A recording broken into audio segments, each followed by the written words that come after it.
गांव के एक कोने में रामू किसान अपनी छोटी सी झोपड़ी में अपनी पत्नी गीता और 10 साल के बेटे सोनू के साथ रहता था। रामू के पास 1 बीघा जमीन थी जिसमें वो बड़ी मेहनत से गेहूं और सब्जी उगाता था, लेकिन बरसों से बारिश ने उसका साथ छोड़ रखा था।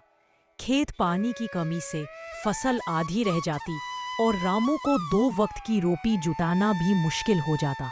गीता हर सुबह जल्दी उठकर चूल्हा जलाती, सोनू के लिए रोटी बनाती और फिर रामू के साथ खेत में काम में हाथ बंटाने चली जाती। सोनू स्कूल जाता तो जरूर था, लेकिन कई बार पिता के साथ खेत में भी काम करता। एक दिन रामू ने अपने बेटे से कहा, बेटा, पढ़ाई अच्छे से कर ताकि तुझे खेतों में यूं हल ना चलाना पड़े।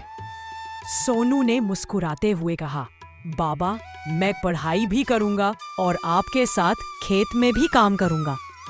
रामू के घर में अनाज खत्म होने को था। एक दिन रामू गांव के साहूकार के पास गया कुछ उधार मांगने।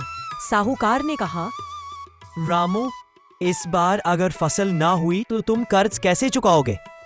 खेत गिरवी रख दो। रामू को यह मंजूर नहीं था। वो खाली हाथ लौट आया। वो रात तीनों ने भूखे पेट गुजारी, लेकिन सोनू ने गीता से कहा, माँ, बाबा को मत बताना, मैंने स्कूल में मास्टर जी से कहा है कि मैं ट्यूशन पढ़ा दूंगा, छोटे बच्चों को कुछ पैसे मिल जाएंगे। अगली सुबह रामू ने हार नहीं मानी। वो गांव के तालाब से पानी खींचने के लिए पुराना पंप ले आया, उसे दुरुस्त किया और दिन रात खेत में पानी डालने लगा। गीता भी उसके साथ थी और सोनू स्कूल से लौटकर उनके लिए खाना लेकर आता।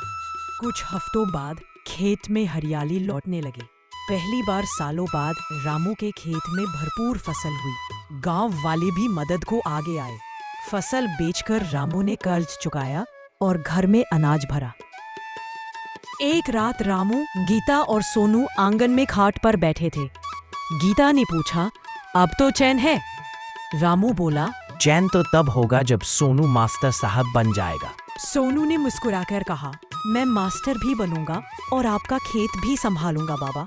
चांदनी रात में रामू ने ऊपर आसमान की ओर देखा और बोला, भगवान, तूने मेरा आस का दीपक बुझने नहीं दिया। सीख, मेहनत और उम्मीद कभी हारती नहीं।